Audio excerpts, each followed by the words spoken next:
और चलिए शुरुआत करते हैं खबरों की। कोटा जिला स्थित रानपुर में श्री मारुति नंदन आश्रम में शुक्रवार को आयोजित रामकथा में लोकसभा स्पीकर ओम बिरला ने रामकथा का श्रवण किया। उन्होंने अपने संबोधन में कहा कि ये उनका सौभाग्य है कि उन्हें इस पावन रामकथा में सम्मिलित होने का अवसर प्राप्त हुआ। स्पीकर बिरला ने रानपुर की इस पवित्र धरती को धन्य बताते हुए कहा कि यहां नवरात्रों के अवसर पर नियमित रूप से शिव बापू की तरह से राम कथा का आयोजन किया जाता है, जो भारतीय संस्कृति और आस्था का प्रतीक है। वहीं लोकसभा स्पीकर ने भगवान श्री राम के मानव जीवन और उनके आदर्शों को रेखांकित किया। उन्होंने कहा कि श्री राम और माता सीता का जीवन त्याग, तपस्या, संघर्ष, शौर्य और नैतिकता की अद्वितीय मिसाल है, जिससे हम उन सबको प्रेरणा लेनी चाहिए। श्री राम का जीवन सत्य और सत्य के मार्ग पर चलने वाला एक आदर्श जीवन था, जिससे हम सबको प्रेरणा लेनी चाहिए।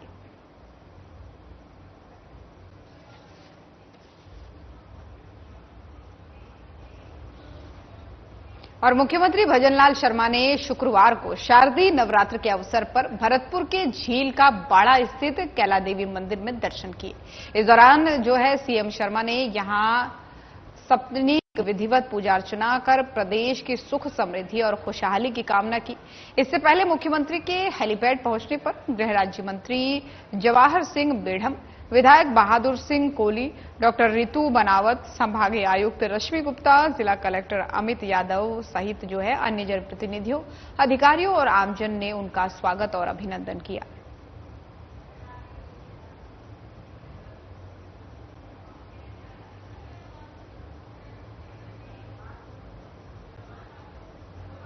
और प्रदेश के उप मुख्यमंत्री और प्रतापगढ़ जिला प्रभारी मंत्री डॉक्टर प्रेमचंद बैरवा ने शुक्रवार को प्रतापगढ़ जिला कलेक्ट्रेट में बैठक लेकर के अधिकारियों के साथ बजट घोषणाओं की समीक्षा की। बैठक में राजस्व मंत्री हेमंत मीणा, जिला कलेक्टर डॉक्टर अंजलि सहित जिला स्तरीय अधिकारी उपस्थित रहे। इस बैठक में उप मुख्यमंत्री डॉक्टर बैरवा ने विभिन्न विभागों की ओर से अब तक की गई प्रगति का अवलोकन किया और सुनिश्चित किया कि सभी योजनाओं और परियोजनाओं का समय पर और प्रभावी क्रियान्वयन हो। इसी के साथ ही डॉक्टर बैरवा ने बैठक में उपस्थित अधिकारियों को निर्देश दिए कि बजट में घोषित सभी योजनाओं और परियोजनाओं को निर्धारित समय सीमा के भीतर पूरा किया जाए। उन्होंने कहा कि जनता के हित में कार्य करना हमारी प्राथमिकता होनी चाहिए और इसके लिए सभी विभागों को एकजुट होकर के काम करना होगा।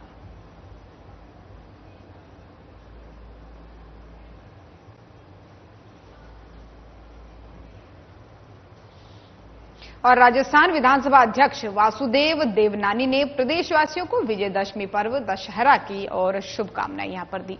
देवनानी ने कहा कि विजयदशमी पर्व को मनाने की सार्थकता के लिए हमें अपने भीतर के क्रोध, अहंकार, लालच, ईर्ष्या, आलस्य, हिंसा, बुराइयों को जो है इस प्रकार की बुराइयों पर विजय प्राप्त करने के लिए निरंतर अभ्यास किए जाने की आवश्यकता है। वहीं देवनानी ने कहा कि विजयदशमी मानवता की विजय यात्रा का पर्व है। सत्यनिष्ठ मनुष्य किस प्रकार जो है अत्यल्प साधनों द्वारा भी कठिन कार्य करता हुआ महान लक्ष्य को प्राप्त करता है, विजयदशमी इसका उदाहरण है। उन्होंने लोगों से आह्वान किया कि विजयदशमी मनाते हुए अनुष्ठान और सदाचार से जीवन को एक नए मार्ग की ओर ले जाएं।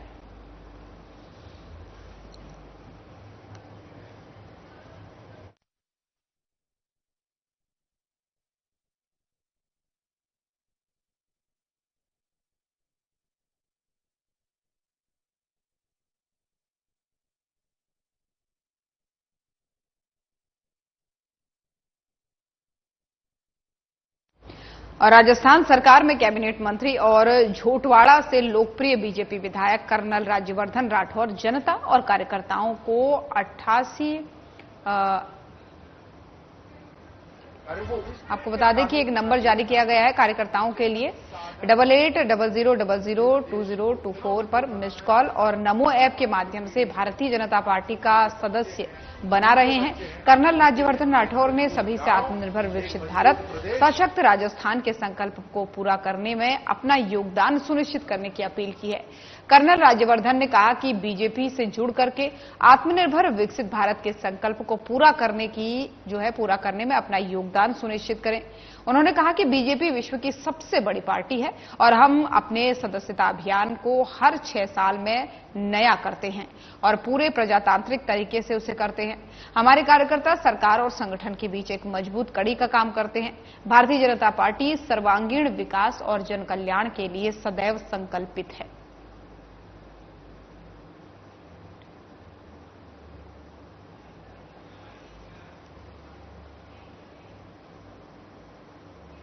और बीजेपी के प्रदेश अध्यक्ष मदन राठौर ने सतीश पूनिया से वैशाली नगर स्थित आवास पर मुलाकात की है।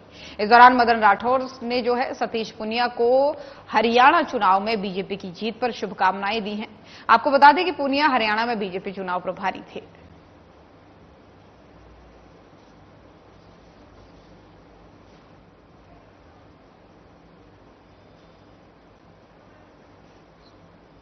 जयपुर से खबर आपको बता रहे हैं, हरियाणा चुनाव में बीजेपी की जीत पर एक तरीके से सतीश पूनिया ने यहां पर बधाई दी है। देखिए, दोनों की मुलाकात की तस्वीरें आपको दिखा रहे हैं।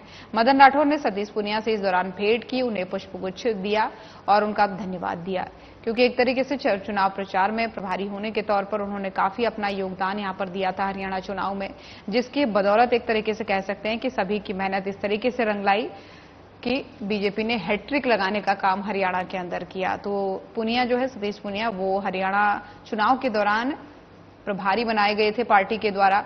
और अब जो है मदन राठौर जो प्रदेश अध्यक्ष हैं बीजेपी के, उन्होंने बाकायदा उनसे मुलाकात की है जयपुर में जाकर।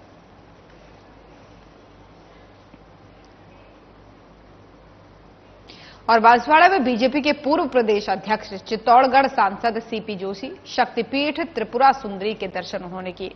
मंदिर में पंडित निकुंज मोहन पंड्या ने उनकी विशेष पूजा अर्चना करवाई। ट्रस्ट मंडल ने सीपी जोशी का स्वागत अभिनंदन किया। वहीं जोशी ने तलवाड़ा के अंबालिया गणपति मंदिर में भी पूजा अर्चना की। इस अवसर पर जोशी के साथ ही बीजेपी जिला अध्यक्ष लाभचंद पटेल, प्रदेश कार्य समिति के सदस्य महेश शर्मा, जिला उपाध्यक्ष मुकेश द्विवेदी मौजूद रहे।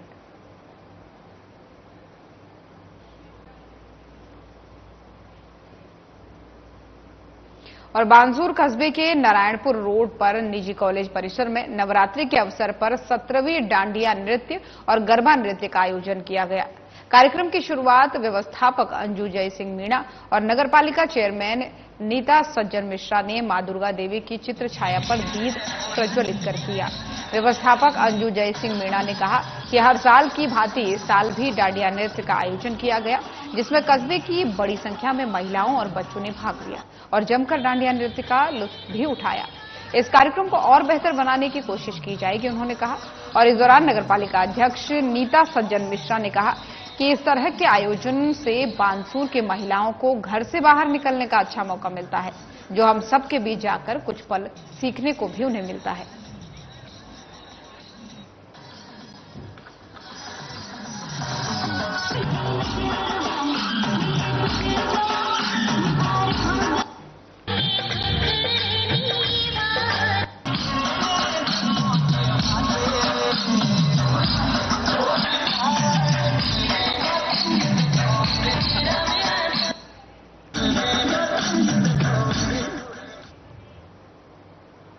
सामाजिक और सांस्कृतिक संस्था नवरंग कला संस्कृति और ज्ञान दर्शन के तत्वाधान में कस्बे के एक निजी गार्डन में गरबा और डांडिया महोत्सव का आयोजन किया गया। कार्यक्रम संयोजक महेंद्र अवस्थी ने बताया कि डांडिया महोत्सव में बालिकाओं ने अपने नृत्य के माध्यम से मां दुर्गा के रूपों को साकार किया है। गुजराती थीम पर बालिकाओं ने डांडिया नृत्य की प्रस्तुति दी। कार्यक्रम में बड़ी संख्या में बालिकाओं और महिलाओं में बड़ी उमंग और उत्साह के साथ ही भाग लिया गया। आपको बता दें कि सभी डांडिया के अनुरूप रंग बिरंगी पोशाक में थे। वहीं कार्यक्रम में विजयी रहे प्रतियोगिताओं को पुरस्कार देकर सम्मानित भी किया गया।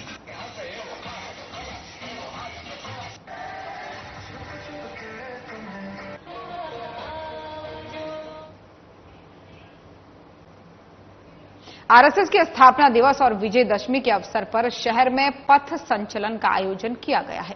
इस दौरान प्रांत प्रचारक बाबूलाल जी ने सभी को संदेश दिया।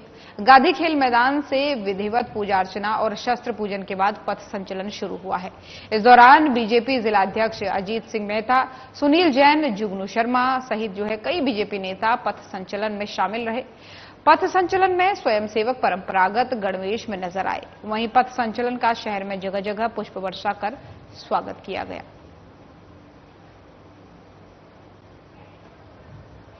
तो टोंक से खबर आपको बता रहे हैं, जहां पर प्रांत प्रचारक ने सभी को एक तरीके से संदेश यहां पर दिया है। आपको बता दें कि आरएसएस के स्थापना दिवस और विजयदशमी के अवसर पर शहर में पथ संचलन का आयोजन एक तरीके से किया गया था और इस दौरान प्रांत प्रचारक जो हैं बाबूलाल जी ने सभी को यहां पर संदेश दिया। गांधी खेल मैदान से विधिवत पूजा अर्चना उन्होंने की। शस्त्र पूजन के बाद से पथ संचलन उन्होंने शुरू किया। इस दौरान बीजेपी के जो जिलाध्यक्ष हैं अजीत सिंह मेहता, सुनील जैन, जुगनू शर्मा सहित कई बीजेपी के जो पथ संचलन है वो इसमें शामिल रहे पथ संचलन में। और आपको बता दें कि स्वयंसेवक जो थे वो परंपरागत गणवेश में इस दौरान नजर आए, जो तस्वीरों में भी आप कतार से इन्हें देख सकते हैं। पथ संचलन में का जो है शहर में जगह जगह पुष्प वर्षा कर स्वागत भी किया गया। देखिए किस तरीके से कतार में लगे हैं और यहाँ पर शहर में बकायदा फूल पुष्प इनके ऊपर फेंक करके पुष्प वर्षा करके इनका स्वागत किया गया। जब चाहे तब अपनी इच्छानुसार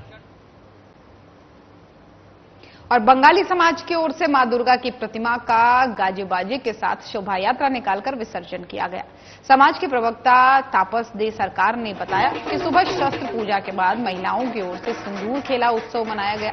महिलाओं ने उत्सव से जो है माता रानी को सिंदूर लगाया, जिसके बाद से उसी सिंदूर से जो है खेला की परंपरा का निर्वहन किया। दोपहर में शहर के गांधी मूर्ति स्थित पृथ्वी क्लब से गाजे बाजे से शोभा यात्रा आरंभ हुई, जो प्रमुख मार्गों से होकर के डायलाब पहुंची। यहां आपको बता दें माता रानी दुर्गा सहित 5 प्रतिमाओं का विसर्जन किया गया। महिलाओं ने गरबा भी खेला। प्रतिमा विसर्जन के बाद से एक दूसरे को गले लगाकर रस्म भी निभाई गई। इसमें समाज के पुरुष, महिलाएं, युवक युवतियां और बच्चे भी शामिल रहे।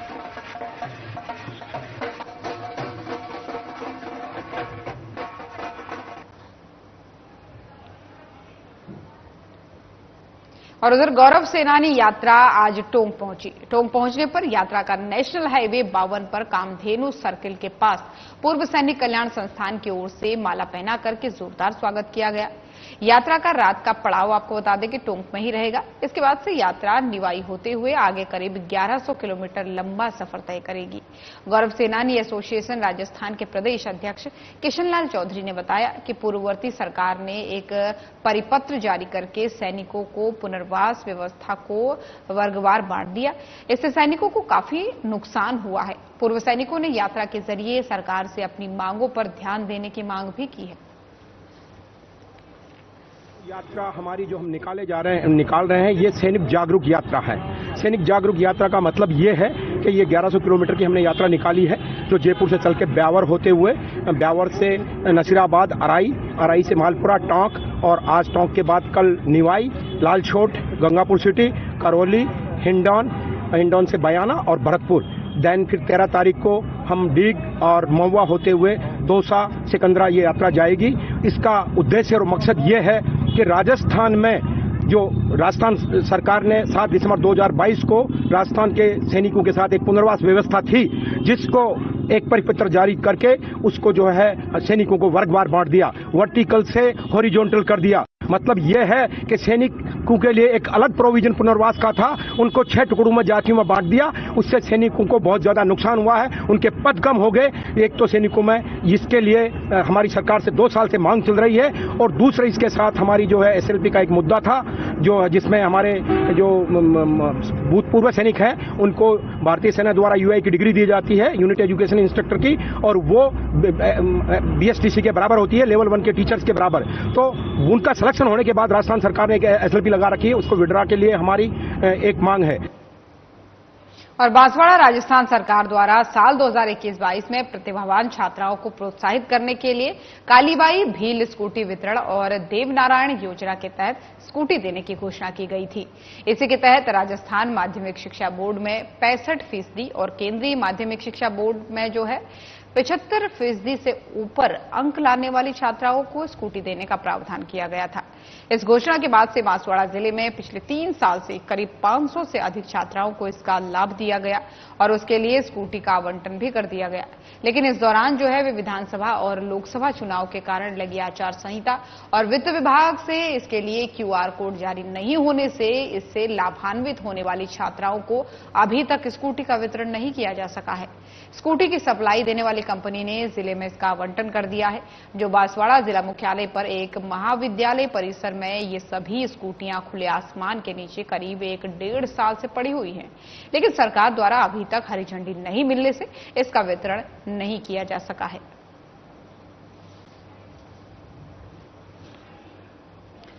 तो बांसवाड़ा से खबर आपको बता रहे हैं, जहां पर 2 साल से 600 स्कूटियां एक तरीके से कबाड़ बनी हुई है। दरअसल सरकारी योजना के तहत ये लड़कियों को ये स्कूटियां दी जानी थी, लेकिन सरकार की तरफ से हरी झंडी नहीं दिए जाने के चलते अभी तक ये एक तरीके से कबाड़ बनी हुई है। तकरीबन 600 इन स्कूटियों की संख्या बताई जा रही है और ये चाबियां स्कूटियों की हैं जो खड़ी हैं लगातार लाइन से। आसपास घास तक उगाई है, लेकिन बताया जा रहा है कि लगभग 2 साल से ये इस तरीके से ही पड़ी हुई है। सरकार की तरफ से अभी तक इनके वितरण के लिए कोई हरी झंडी नहीं दिखाई दी गई है। जिस तरीके से सरकार लगातार दावा कर रही थी कि जो छात्राएं हैं उन्हें स्कूटी दी जाएगी, अब स्कूटियां तो 600 के तकरीबन खड़ी हैं पिछली 2 साल से, लेकिन वितरण नहीं हो पाया है।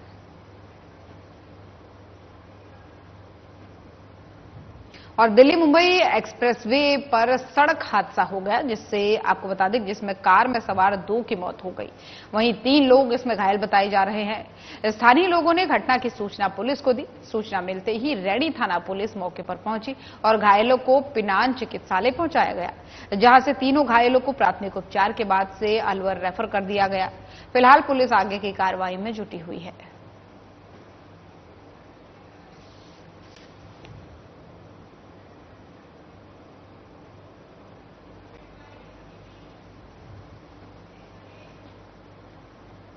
और अब खबर अलवर से है, जहां विवादित भूमि पर रैणी पुलिस का बोर्ड लगा करके लिया जमीन पर कब्जा करने के मामला है वो सामने आया है। रैणी थाना अधिकारी प्रेमलता वर्मा ने बताया कि रैणी के रामनगर जामडोली में 42 बीघा भूमि विवादित थी। जमीन बंटवारे को लेकर 2 भाइयों में आपस में विवाद था। रैणी SDM द्वारा 145 की कार्रवाई की गई, जिसके तहत तहसीलदार रैणी के साथ मौके पर पहुंचे, भूमि को कब्जे में लिया गया और रैणी पुलिस का बोर्ड भी लगाया गया है।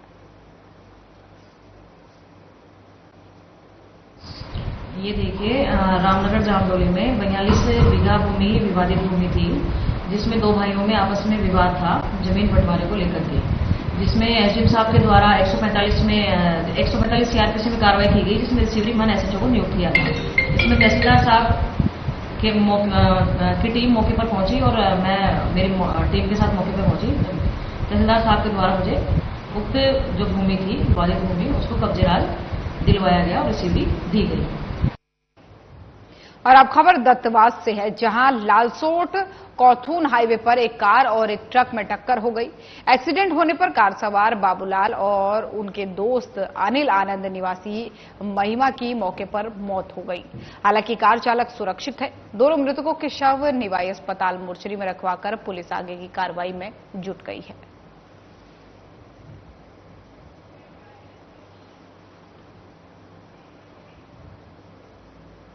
राजस्थान भारतीय मानक ब्यूरो की ओर से विश्व मानक दिवस 2024 के अवसर पर 11 अक्टूबर 2024 को the fun Alwar Sariska hotel में एक स्टेक होल्डर्स कॉन्क्लेव का आयोजन किया गया।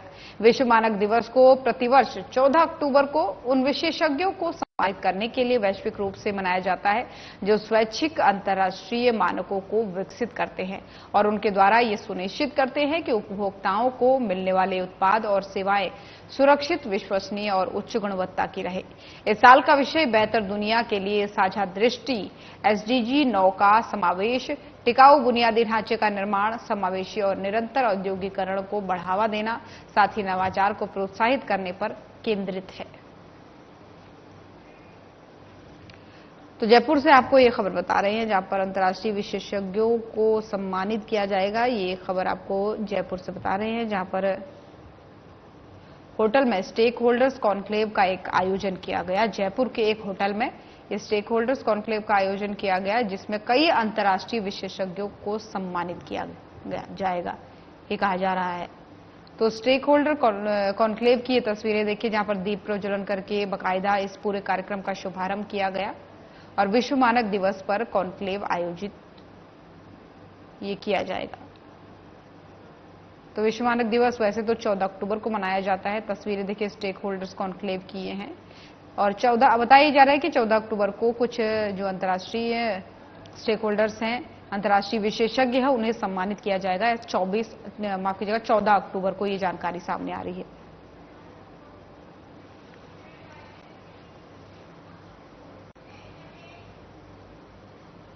और अनूपगढ़ जिले में अंतर्राष्ट्रीय बालिका दिवस के उपलक्ष्य में पूर्व संध्या पर पुलिस पब्लिक पंचायत का कुल 11 बालिका विद्यालय और महाविद्यालय में आयोजन किया गया, जिसमें कुल 1625 बालिकाओं ने भाग लिया।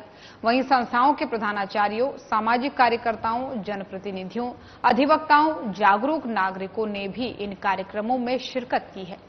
आपको बता दें कि पर्यावरण जागरूकता के मद्देनजर बालिकाओं और छात्राओं को सुपरफूड के नाम से विख्यात सहजन के बीजों का आवंटन कर उन्हें उगाने और संरक्षित करने के लिए प्रेरित किया गया। इस कार्यक्रम में छात्राओं को पारिवारिक वानिकी के माध्यम से पर्यावरण संरक्षण और पोषण के महत्व के बारे में बताते हुए कहा गया कि सहजन न केवल पोषण के लिए महत्वपूर्ण है, बल्कि जलवायु परिवर्तन से निपटने के लिए भी सहायक है।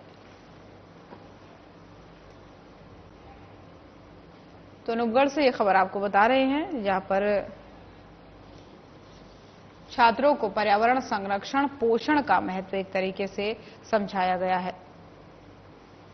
तो पंचायत में कई सारे लोग यहां पर उपस्थित रहे। कॉलेज में पुलिस पब्लिक पंचायत का एक तरीके से आयोजन किया गया, उसी की तस्वीर आपको दिखा रहे। देखिए, छात्र छात्राओं को कई सारी चीजें बताई जा रही है महत्वपूर्ण। पर्यावरण के संबंध में संरक्षण कैसे होता है, कैसे जलवायु परिवर्तन होता है, ये तमाम सारी जो जानकारियां हैं जो छात्रों के लिए जाननी बहुत आवश्यक है, वो यहाँ पर बताई गई। पुलिस पब्लिक पंचायत का आयोजन किया गया। पुलिस द्वारा ये तमाम सारी जानकारियां पुलिस बल द्वारा स्कूली छात्र छात्राओं को दी गई, जिसकी तस्वीरें आप देख रहे हैं। 1625 बालिकाएं ऐसी थी जिन्होंने इस पंचायत में हिस्सा लिया, जो पुलिस पंचायत लगी थी स्कूल में, और उन्हें तमाम तरीके की जानकारियां दी गई।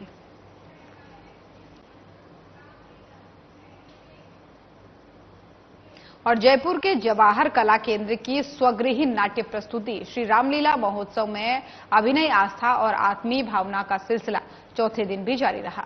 वरिष्ठ नाट्य निर्देशक अशोक राही के निर्देशन में हो रही रामलीला में विभीषण के राम की शरण में जाना, राम समुद्र संवाद, अंगद की रावण को चुनौती, लक्ष्मण मेघनाद युद्ध का दृश्य मंच पर साकार हुआ।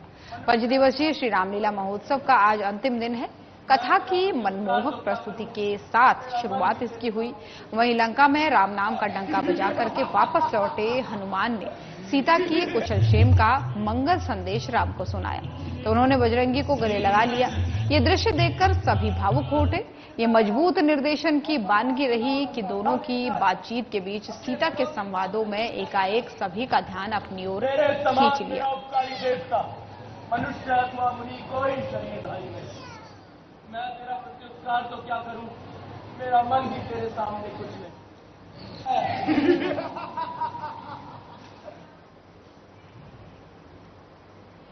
बालवाड़ा ग्राम सेवा सहकारी समिति और द सेंट्रल कोऑपरेटिव बैंक शाखा साइला में गबन का मामला सामने आया है, जिसको लेकर के जालौर जिले में थाना बिशनगढ़ पुलिस ने बड़ी कार्रवाई की है। आपको बता दें कि पुलिस ने बैंक शाखा में करीब 5 करोड़ के गबन मामले में तात्कालिक व्यवस्थापक और सह व्यवस्थापक को गिरफ्तार किया गया है।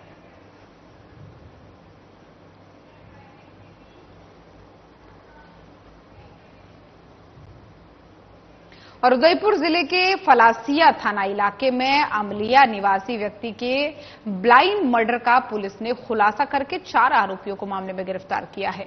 एसपी योगेश गोयल ने बताया कि 29 सितंबर को आमलिया गांव में एक व्यक्ति का शव घर के आंगन में चारपाई पर परिजनों को संदिग्ध अवस्था में मिला था। तब मृतक के शरीर पर चोटों के निशान भी थे। मृतक के भाई गोपाल की रिपोर्ट पर मुकदमा दर्ज करके अनुसंधान शुरू किया गया। मामले की गंभीरता को देखते हुए घटना के खुलासे और आरोपियों की गिरफ्तारी के लिए अतिरिक्त पुलिस अधीक्षक अंजना सुखवाल, सीओ महावीर सिंह शेखावत के सुपरविजन और एसएचओ सीताराम के नेतृत्व में विशेष पुलिस टीम गठित की गई। जांच में पता चला कि बेटी ने प्रेमी को 1 लाख का लालच देकर पिता की हत्या कराई थी।